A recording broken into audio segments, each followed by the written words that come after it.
Hey everyone, it's Dave from Dave's Ohio Barbecue. Today we are going to smoke a brisket on an offset smoker. Every other barbecue channel has this video up already, so it's about damn time I did one too. Stick around.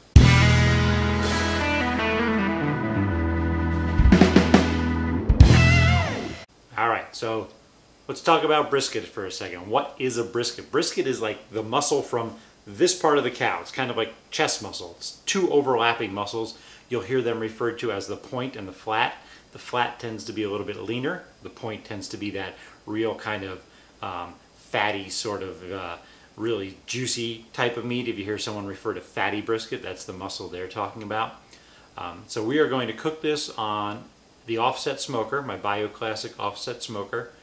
I bought the brisket from Costco. You can see here the price and how much it weighs. I went for around an 18-pound brisket. They didn't have that big of a selection when I went because it was Labor Day weekend and I went a little bit late. So they had like a 9-pound one and then they had a couple of 18 and 20-pound ones. So I opted for the big one. Why not? I'd rather have leftovers than not have leftovers. I like to trim and season my brisket an hour, 2 hours before I put it on the smoker. That gives the rub time to kind of set up, kind of soak into the meat a little bit. I know it's not going to go in there much. This is the part of the video where I would show you my amazing butchering skills. I'd whip out my butcher knife and fling it around like Errol Flynn. Yes. Get up. I'll wait. You back? Good. So, truth be told, I'm not very good at butchering. Here's basically what you want to do. Look around the brisket. If there's any hard fat, trim it off. The soft fat, the pliable fat, trim that down to, about 1/4 inch. You want that there because that's going to render out and it's going to baste the meat. You're going to put the brisket on the smoker fat side up and just imagine all that fat rendering and sinking through the meat as you're cooking it. It will be delicious. First, before I talk about the rub, I add a little bit something to the outside of my brisket to help the rub adhere. I put stadium mustard on there. We're in the Cleveland area here, and Clevelanders love their stadium mustard. It's really good stuff. So I squeeze a little bit of that on there and I coat the whole entire brisket, sides, front, back, everything. Then I put my rub on. My rub is pretty much a traditional Texas rub. It's 50% coarse ground pepper and 50% kosher salt. Do not use pepper that comes from the pepper shaker.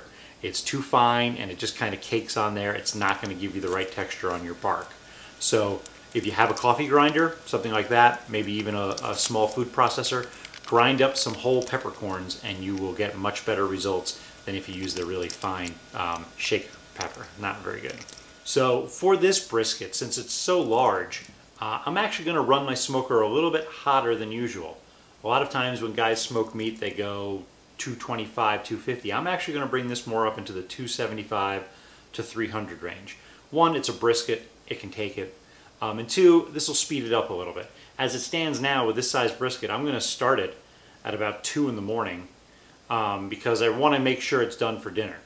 Great thing about this brisket, even if you finish 2-3 hours early, you can just wrap it in some foil, put it in a cooler, and it'll stay piping hot for a long time.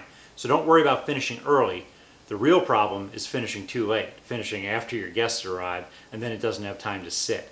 So plan ahead, give yourself a little bit of a window. It's much better to let a brisket sit for a while than it is to try to rush it by cranking up your temperature or wrapping it in foil or whatever it is you would do to speed up the process. So I'm going to be using apple wood in my smoker. If you didn't see the video I posted a couple weeks ago about preparing the apple wood, click on the link that shows up right here or here. I forget which side it is. Everything's reversed. But to start the smoker, what I do is I take about a half chimney of charcoal. I'm just using Kingsford Professional. Light it up, get it ripping hot, dump it in there, and then I build the wood on top of that. I let it go usually for about 20 minutes, half an hour to build up a good base of wood coals. That way my fire is good. And I'm going to kind of try to control my temperature in my smoker with the wood. You can open and shut your air ducts all you want, but if you're choking off too much of the air, you're going to get that thick white smoke, and that's not what you want. You want that nice thin blue smoke. So a lot of airflow helps get that thin blue smoke. So it's better to leave everything kind of wide open and just control the temperature by the amount of fire you have in your firebox. So like I said, I put the brisket on at about 2 in the morning. As you can see, I have a tarp that I put over my cooker because we're supposed to get a little bit of rain tonight.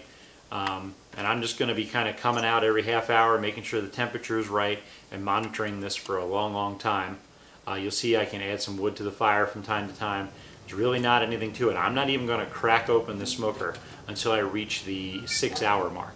Speaking of the 6-hour mark, I'm going to try something different with this smoker. Usually when I smoke a brisket, I smoke it naked. I don't, well, I wear clothes, but I don't wrap the brisket with anything halfway through. You might have heard other smokers talking about like the Texas crutch. That's when you take a brisket and you wrap it in tin foil at around the 6th hour or the 165-degree mark. I've tried that before. I don't like it. I feel like it steams the brisket too much. I usually just smoke mine with nothing on the outside of it. But today, since I've seen so many videos recently, I'm going to try wrapping the brisket in butcher paper and see what that does. Never tried it. Maybe I'll get something in the results that I like. At the 6-hour mark, the temperature was about 165, and that's kind of where the stall usually happens. If you don't know what the stall is, your brisket is going to keep heating up. The temperature is going to rise. It's going to go from refrigerator temperature, and you're going to have this nice steady line, and then all of a sudden, it's not going to move. Don't freak out. Don't increase the temperature of your fire. Just keep everything going steady. That's called the stall. That's when all the fat starts rendering, and it kind of moderates the temperature of the brisket. And until it gets past a certain point, your temperature is not going to go up anymore. So this brisket, it stalled at 170 degrees, and it was there for a good hour and a half before it moved again. And it's kind of freaky if you don't know what it is, but just leave it. Work right through the stall, you'll be fine. So at that mark, I wrapped it in butcher paper. I had small butcher paper, so I actually ended up putting quite a bit around it and put it back on the smoker for some more time. It ended up being about another 4 hours it needed before it was done. I kept cooking it until it got to a temperature of about 201, 202 degrees. That's the temperature I like to cook my brisket to. You can go a little bit higher than that if you want. You can see here though, when I took it off, the bark being wrapped in all that butcher paper, and truth be told, I think I used a little bit too much. The bark kind of got soft, and it kind of, I don't know, it kind of deteriorated a little bit. So I'm thinking I put too much butcher paper on. I think I might have steamed it just like I do when I put it in tin foil. Not a big fan of that. But anyway, I cracked it open. I put it inside of an aluminum pan and covered it with some foil. I like to do that for my cooler. It fits in there nicely, and it just kind of keeps a little bit of the heat in better.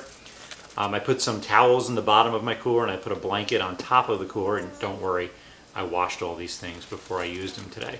So here's the brisket after sitting. It sat for 2.5 hours before my guests arrived. You can see as I cut into it, it's still extra juicy. The bark actually almost like firmed up a little bit while it was resting. Still a little soft for my liking, so next brisket cook I do, I'm definitely going to not put butcher paper or foil on it. I'm just going to leave it naked on the grill. So when you're cutting your brisket, you want to cut across the grain.